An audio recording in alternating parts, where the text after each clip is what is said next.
आईनी तरामीम के हवाले से एक न्यूज़ ने हुकूमती मुसवदा हासिल कर लिया है। विफाकी हुकूमत ने विफाकी आईनी अदालत और सूबाई आईनी अदालत बनाने की तजवीज़ दे दी है। आईनी तरामीम के हवाले से एक न्यूज़ ने हुकूमती मुसवदा हासिल कर लिया है।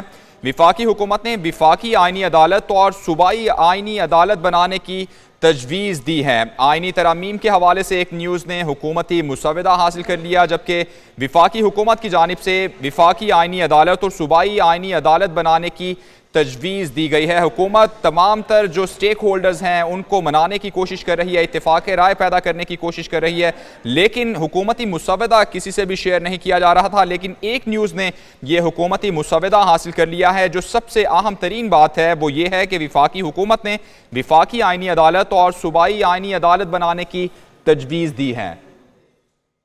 आईनी अदालत के हवाले से एक न्यूज़ ने हुकूमती मुसवदा हासिल कर लिया है। नुमाइंदा खुसूसी सिद्दीक साजिद हमारे साथ मौजूद हैं, उनसे मज़ीद तफसीलात लेंगे। सिद्दीक, बताइएगा मुसवदे में मज़ीद क्या क्या तजावीज़ सामने आई हैं? जी बिल्कुल, उसमें सबसे बड़ी और अहम डेवलपमेंट यही है कि वफाकी हुकूमत ने भी वफाकी आईनी अदालत बनाने की तजवीज़ दे दी है। इस हवाले से आइन के आर्टिकल 175B को आइन का हिस्सा बनाने की तजवीज़ जो है वो दी गई है। और इसमें न सिर्फ उन्होंने ये कहा गया है कि वफाकी आईनी अदालत हो, बल्कि प्रोविंशियल कॉन्स्टिट्यूशनल कोर्ट भी जो है वो तश्कील दी जाएगी।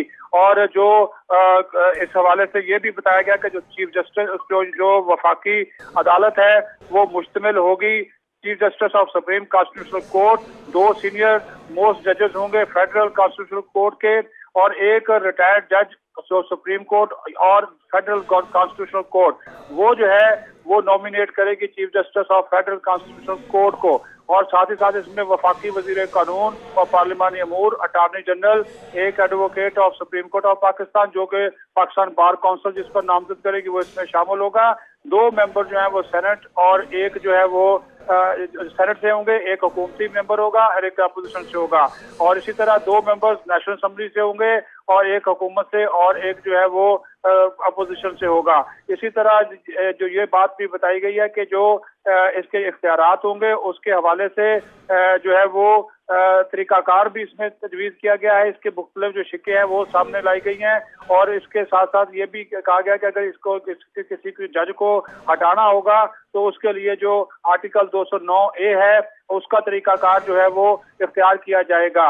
और इस हवाले से जो सुप्रीम जुडिशल काउंसिल बनेगी वो chief justice of supreme constitution court पर मुश्तमिल होगी और उसके साथ उनके साथ 2 नेक्स्ट मोस्ट सीनियर जजेस होंगे वो शामिल होंगे और 2 मोस्ट सीनियर जज chief justice of provincial constitutional जो कोर्ट्स होंगी वो इसमें जो है वो शामिल होंगे। साथ ही साथ ये भी इस मसवदे में बात जो है वो बताई गई है कि जो इसके इख्तियारात होंगे वो उसके लिए कोड ऑफ कंडक्ट का जारी करना और साथ ही साथ फिर जो सुप्रीम कॉन्स्टिट्यूशनल कोर्ट है उसके जजेस का जो तकर्रर और उनको हटाना या ना हटाना उसका भी वाज़े तौर पर जो है वो इसमें इस मसवदे में जो है वो जिक्र किया गया है। और इस हवाले से जो इसकी काउंसिल की पावर है, बार ऑफ जुरिस्डिक्शन है, उसका भी इसमें वाज़े तौर पर जिक्र किया गया है। और ये बात भी इसमें बताई गई है कि जो 175A वो इसका एक हिस्सा जो है उसका शामिल करने की भी तजवीज़ दी गई है।